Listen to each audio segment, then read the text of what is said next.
ញ៉ៃកាន់តែចាស់កាន់តែហិលមែនសុំសរសើរ40ឆ្នាំហើយមិនតិចទេហើយវីដេអូនេះនាំមក Vlog by លុចមកទៀតហើយមកញ៉ាំហើយនៅបង្អែមឆ្ងាញ់ផ្សារេប៉ូកន្លែងចាស់បដូរមកកន្លែងថ្មីយូរហើយល្បីដល់ហើយល្បីតាំងពីក្មេងរហូតដល់ម្នាក់មានគ្រួសារកូនកំមុំកូនកំឡោះអស់ហើយបើមួយគាត់វិញសុទ្ធតែមួយយិនសិនចូលហើយចង់ញ៉ាំគ្រប់មុខមានតាំងពីនំបញ្ចុកសម្លខ្មែរសម្លកាំរីនំប៉័ងប៉ាតេឥ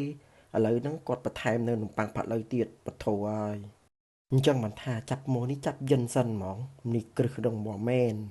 គាត់បានប្រាប់ខ្ញុំថាបងគាត់នៅឆ្ងាយអាចកំងតាម app Wow Now Blog ញ៉ាំ24ហើយមានសេវាដឹកដល់ផ្ទះ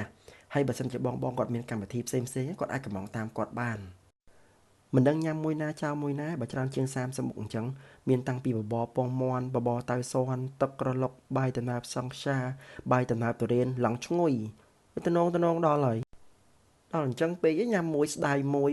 ហើយផ្អែមចដៅប្រចាំតកូលចេកសាយើចេកខ្ទិះគប់ឈូកដាក់ចូលមាត់ល្មមឆ្ងាញ់ហើយជាពិសេសគាត់ប្រើខ្ទិះស្រស់ទៀតហើយឡង់ឈ្ងុយពេញកៅអមមាត់ពេលដែលយើងញ៉ាំចំណែកផ្អែមសៀងផ្អែមគ្រប់មុខគាត់គ្រាប់ធំមានយឹបយត់គ្រាប់ខ្នោគួរឲ្យចង់ញ៉ាំ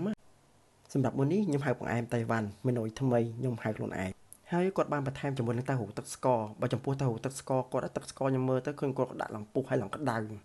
មើលទៅញ៉ាំហើយគឺបែកញើសជោគហ្មងបាញ់ជំនឿនំអ៊ី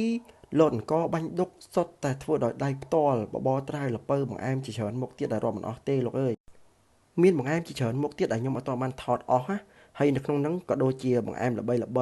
បង្អែមតែគេចូលចិត្តញ៉ាំនៅហ្នឹងប្រចាំតកូលអីក៏មានច្រើនដែរដែលខ្ញុំមកថតអត់បានអស់ហើយដូចជាបង្អែមតកូលនេះជាដើម